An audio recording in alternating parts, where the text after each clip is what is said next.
sampai di SDN Mojosari Rejo. Di sini saya akan melakukan wawancara dengan ibu kepala sekolahnya, yaitu Ibu Widya.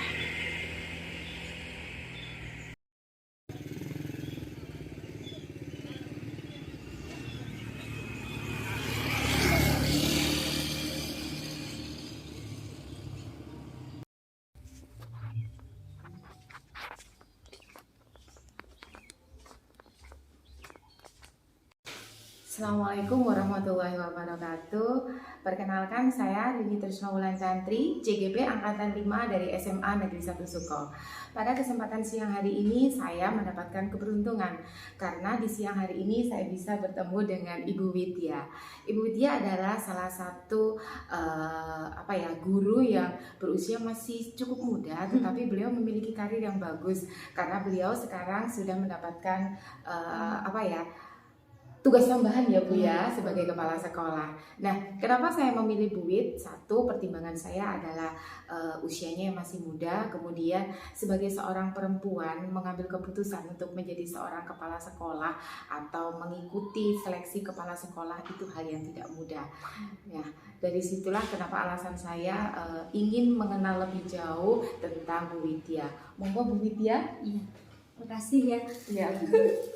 Untuk cerita awal tentang saya mengapa memilih ingin jadi kepala sekolah atau ada kesempatan kepala sekolah saya maju gitu ya. Awalnya itu di tahun 19 itu ada dari surat dari dinas yang mengharuskan tiap kecamatan itu mengirim 4 orang yang siap dari segi pangkat dan untuk dikirimkan mengikuti tes substansi gitu. Sehingga di situ kita pengawas dan juga TKS memilih orang-orang yang sudah sesuai dengan syaratnya. Satu tadi dari pangkatnya sudah mencukupi dikirim gitu ya. Sehingga saya salah satunya. Di situ saya dikirim tahun 19 itu substansi sudah masuk. Kemudian dari 4 orang ya alhamdulillah saya yang lolos dari kecamatan lagi waktu itu. Kemudian diklatnya dilaksanakan tahun 2021. Oh, 2021. Iya. Pak, dia menunggu tenggat waktu cukup lama. Iya. SK-nya juga demikian. No gitu.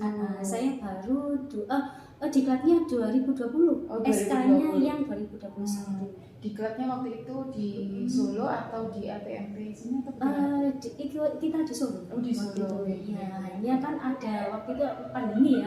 Ada daring, ada luring juga programnya memang.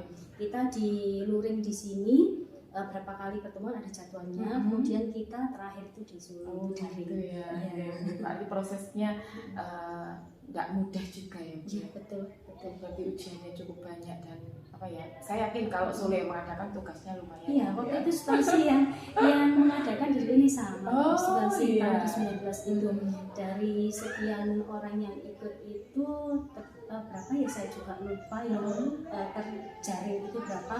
Hanya waktu itu memang simpulannya dari target yang diminta oleh kabupaten, misalnya kita dari kepala sekolah tahun ini butuh sekian, ternyata dari yang segi lulus itu hanya sekian gitu loh, jadi kurang memenuhi itu.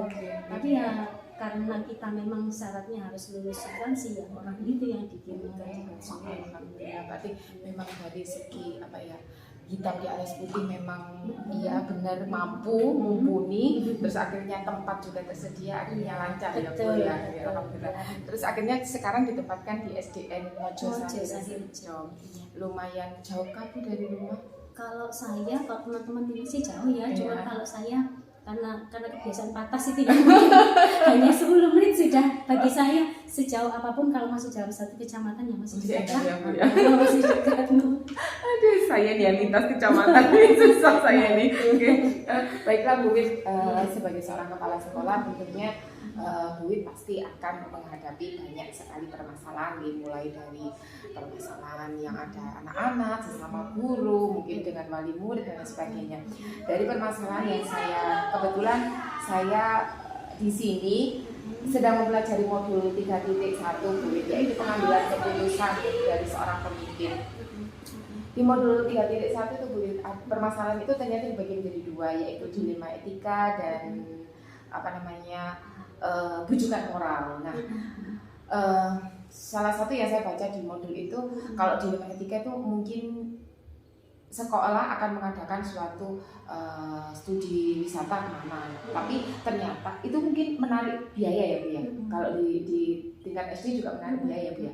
Mungkin ada anak yang tidak bisa ikut, nah itu adakah cara menyikapinya? Kemudian nah kalau yang satunya bujukan moral, mungkin kadang teman-teman itu apa ya, kalau yang saya baca di modul itu kayaknya harusnya ada dana sekian, kemudian dana bantuan sekian, kemudian kan pasti ada lebihnya. Nah, kadang teman-teman tuh ada yang ngomong gini, ayo kita buat makan-makan. Nah, seperti itu kalau di modul itu dimasukkan ke dalam kategori bujukan moral. Nah, mungkin adakah trik tersendiri dari Bu Wit? Yang pertama, trik untuk mengidentifikasi permasalahan ini masuk kategori dilema etika atau bujukan moral, dan kemudian bagaimanakah cara Bu Wit mengatasi masalah yang berhubungan dengan dilema etika dan bujukan moral, Bu Wit? Iya, kalau menurut cerita gambaran, sekilas gambaran dari Mbak Deni tadi, memang beberapa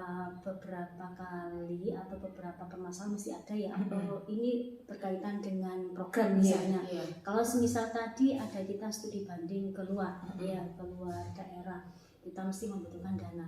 Apalagi kalau misalnya itu tidak tercover dalam bos ya. Kita datangkan dulu wali murid misalnya yang terkait dengan anak-anak ini, kemudian kita pakai kesepakatan, kita jelaskan dulu.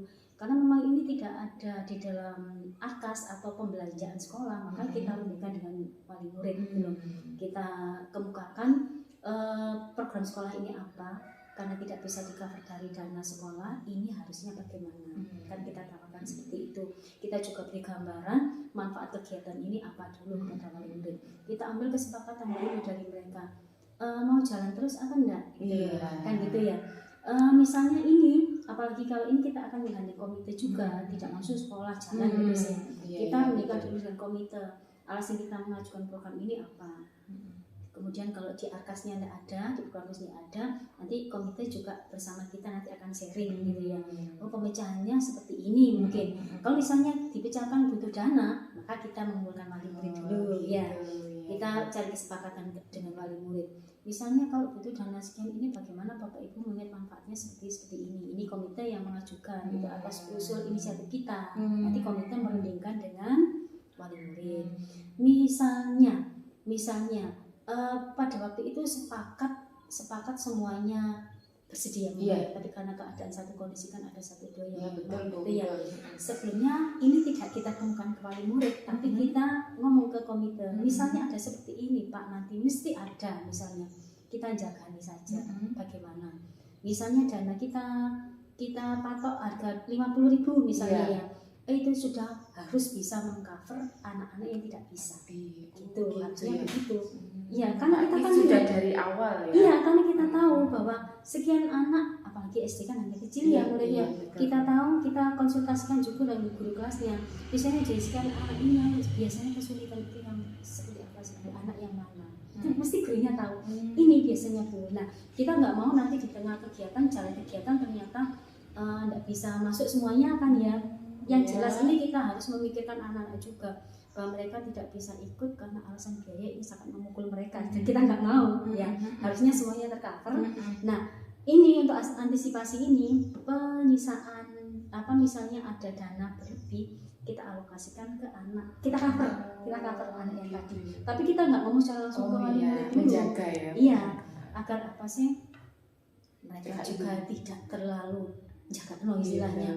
Itu untuk paling dengan itu kan juga pendidikan mental yang harus kita tumbuhkan ke mereka, ya kan. Mereka juga harus punya tanggung jawab pada pendidikan juga, apalagi itu anaknya gitu. Nanti kalau misalnya semisal mereka mampu berusaha dan sudah memenuhi kuota target yang kita ya sudah jalan. Kalau enggak, berarti kita gunakan sisa dana tadi untuk cover anak-anak tadinya terutama yang tidak bisa. Tapi kita punya datanya tidak bisa tadi. Tapi misalnya kalau bisa, kita juga dengan komite sekiranya dana ini berlebih ini untuk apa. Yang jelas kita tidak akan menggunakan, komite juga tahu bahwa ini kalau penggunaan dana untuk Bapak Ibu gurunya aja ya, kita juga gengsi kan ngomong gitu juga, kita juga tidak mau gitu. Ini bagaimana Pak kalau ini, nah kita kesepakatan dengan komite. Biasanya nanti kalau sisa dana berlebih kita nanti alokasikan ke pengembangan sekolah yang lain misalnya bisa kan untuk pengecatan atau apa nembel-nembel yang bolong-bolong gitu gitu ya, Bu, ya. atas pokoknya atas kesepakatan kita komite dan wali murid itu Gitu. Kemudian untuk yang tadi Bu tentang bujukan moral itu menyikapi mungkin ada yang seperti itu tadi nih. Jadi kalau misalkan ada dana Bu, misalkan ada dana, nggak tahu ya mungkin kalau di SMA itu kadang ada turun Bu dana untuk sekolah rujukan sekian puluh juta gitu ya, tapi kita harus workshop beberapa kali gitu, terus mesti kan ada teman yang nyeletuk dana workshopnya modern, masa nggak ada sisanya buat jalan-jalan butuh refreshing nih kayak gitu-gitu. Tapi ya selama ini sih saya Iya. tahu juga yang lain ya kalau dari lembaga saya kesempatan itu sepertinya nggak ada. Nggak ada ya? Iya, malah kita itu kebanyakan ya, Iya. ya ini saya juga nggak pamer juga. Cuma kebanyakan dari kita kepala sekolah sering-sering antar kepala sekolah itu kita banyak yang nekori juga sih. Jadi yang mana mungkin kita gunakan dari gitu ya. dana apalagi berlebih tadi ya jelas kalau pikiran kita manusiawi aja, wong kita aja sudah nekori. Kalau besok ada dana masa kita pakai lah duitku kok ditekori disauri opo lah gitu kan. Jadi tidak ada kesempatan kalau menurut saya. Tidak ada kesempatan ke situ. Entah lagi kalau dengan sekolah lain dengan kondisi berbeda saya juga tidak tahu. Tapi ini saya sendiri yang mengalami jadi kesempatan ke situ. Nggak ada juga. Emang ada sih info bahwa kalau di SD itu nggak bisa bergerak sudah. Katanya sendiri mungkin juga punya sedikit. Tapi misalnya ya kalau dikembalikan lagi bisa bergerak istilahnya ya, bisa bergerak dari itu tadi. Kembali lagi sih ke kita juga ya. Kita juga pimpinan misalnya juga kalau mengarahkan seperti itu kan seperti memberikan contoh pada yang bawah. Itu berarti kepala sekolah juga begini kan gitu. Nah itu intinya kita itu membangun image diri kita sendiri. Betul. Tetap berpegang pada sih benar ya iya. gitu ya. Pokoknya nggak takut tapi selama itu apalagi ini nanti ikatannya dengan moral ya. Iya. Malah saya sendiri juga nggak berani kalau yang macam-macam gitu loh. Apalagi betul. seperti tadi gitu. Karena ini tanggung jawab kita juga nggak pada dana saja. Tapi pembentukan karakter personal juga kan, personal kita Karena orang juga. itu dinilainya itu benar-benar dari yang uang itu kadang benar-benar apa ya Bu? Pokoknya bahaya lah perkara Iya. Ampun loh Bu. Terus ini Bu kita beranjak ke pertanyaan kedua. Iya. Bagaimana menjalankan pengambilan keputusan di sekolah yang berhubungan dengan dua kepentingan yang sama-sama penting? Kalau misalkan gini, duit ada di sisa dana itu tadi, mungkin ada anak yang perlu dibantu, tapi ada juga sarana dan prasarana yang memang harus segera dipenuhi. Itu biasanya buit menggunakan rumus apa gitu. Jadi ada dua kepentingan yang sama-sama penting. Kalau saya ya lebih ke anak dulu. Gitu ya. Apalagi kalau dana itu dari anak, Ya. dari wali murid. Mestinya kalau semisal ada alokasi dana sisa ya saya kembalikan ke sana. Gitu ya. Surplus nanti kita susul.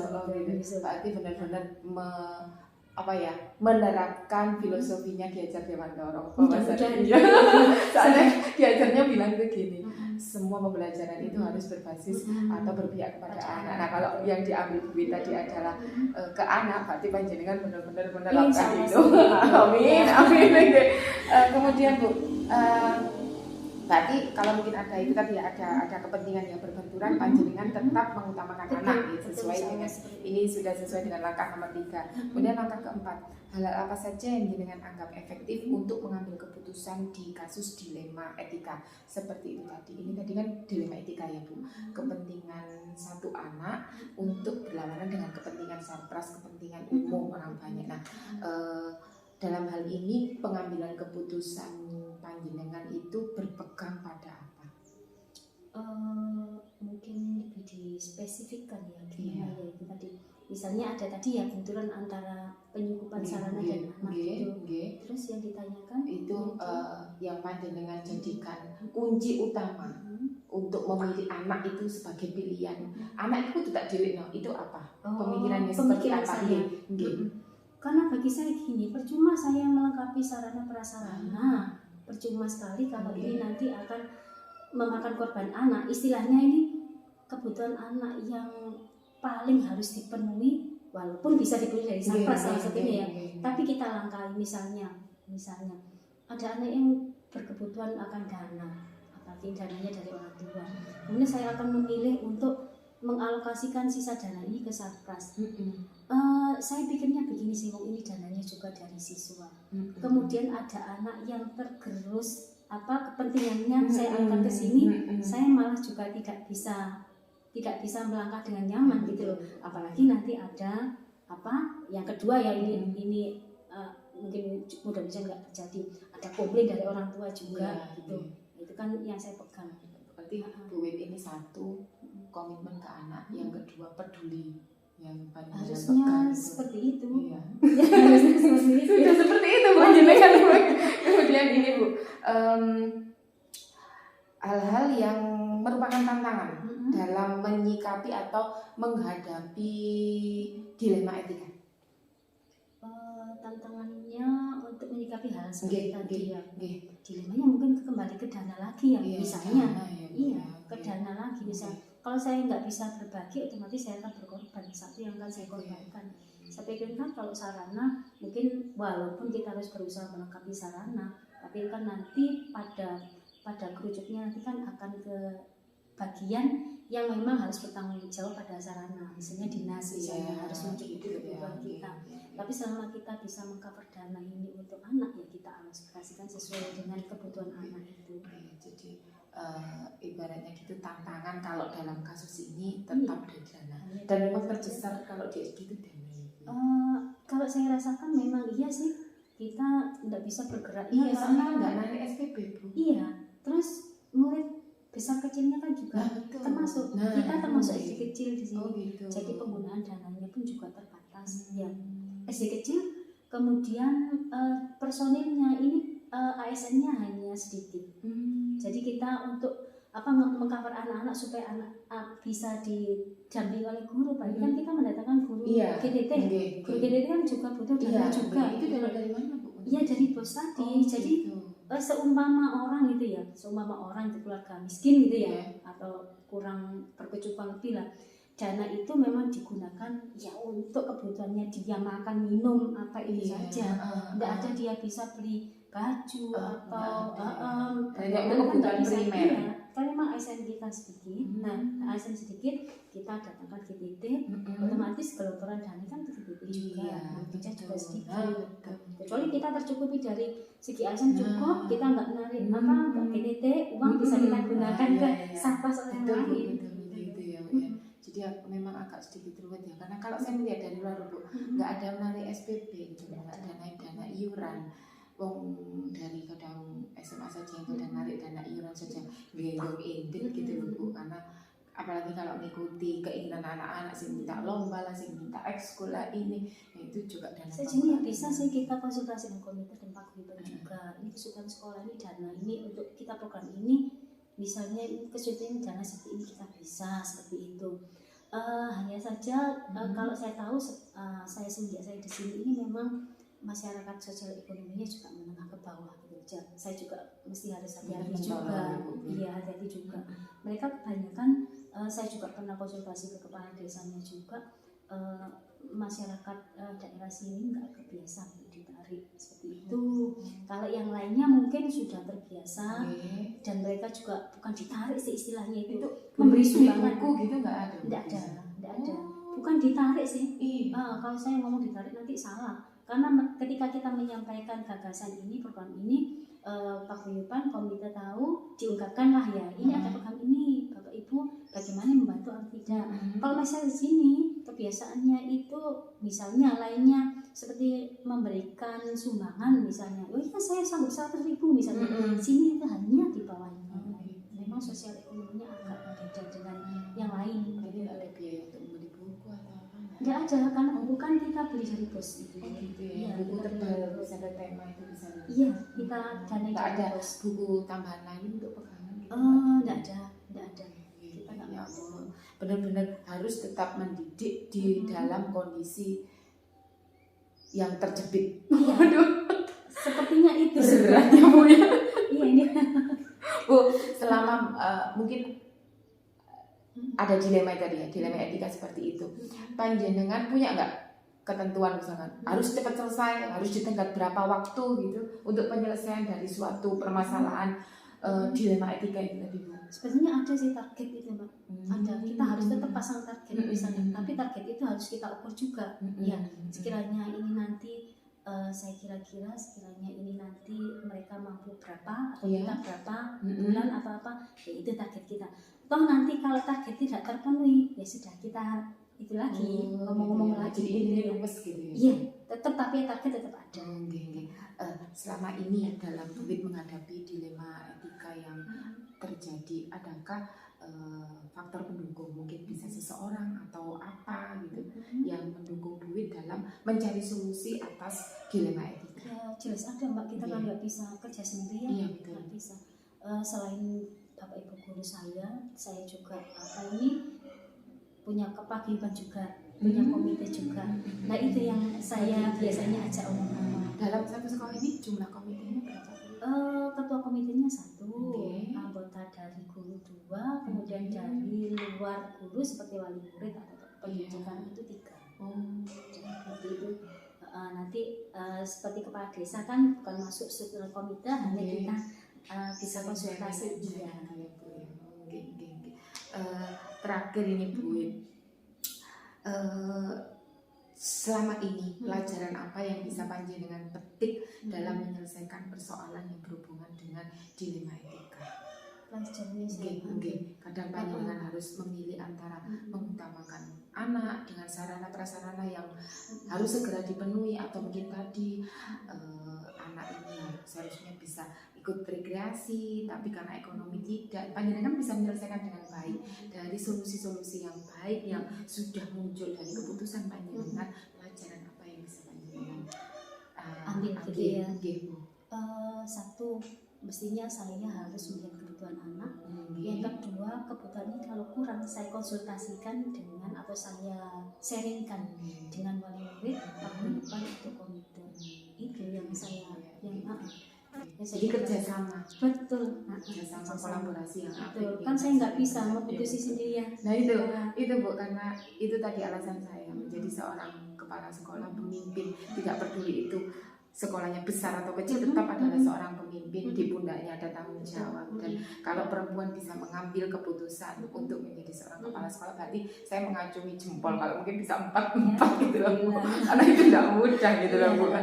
Sekiranya itu Buwit yang perlu saya tanyakan. Dari sini saya ingin menyimpulkan bahwasanya Bu Widya dalam mengambil keputusan atas segala dilema etika yang beliau hadapi, itu satu, beliaunya mengutamakan murid dulu. Kemudian dari murid ini beliau juga mengutamakan kepedulian. Dan yang terpenting adalah kerjasama dengan seluruh pihak yang mendukung Buwit untuk berdiri tegak, untuk bisa membangun dan menjadi pemimpin di sekolah ini. Ya gitu ya Buwit ya. Ngapunten, mohon maaf, terima kasih atas waktunya. Banyak yang sekali yang saya dapat ternyata ya Bu ya. Tapi yang saya hebatnya di sini tuh bujukan moral tidak ditemukan sama sekali. Itu yang hebat maksudnya. Kalau mungkin di sekolah-sekolah lain ada, tapi alhamdulillah di sini bujukan moral tidak ditemui. Dan kalaupun ditemui, saya yakin dengan saya mengenal panjenengan ini tadi, saya yakin panjenengan bisa menolaknya dengan halus. Berjalan bukan karena nggak ada kesempatan ya, meskipun tadi saya katakan ada kesempatan pun kita nggak gagal. Makanya dari itu saya yakin kalaupun ada, saya yakin panjenengan pasti bisa menolaknya dengan tegas, tapi tetap halus. Ini doa juga bagi saya. Terima kasih ya Bu. Iya, sama-sama.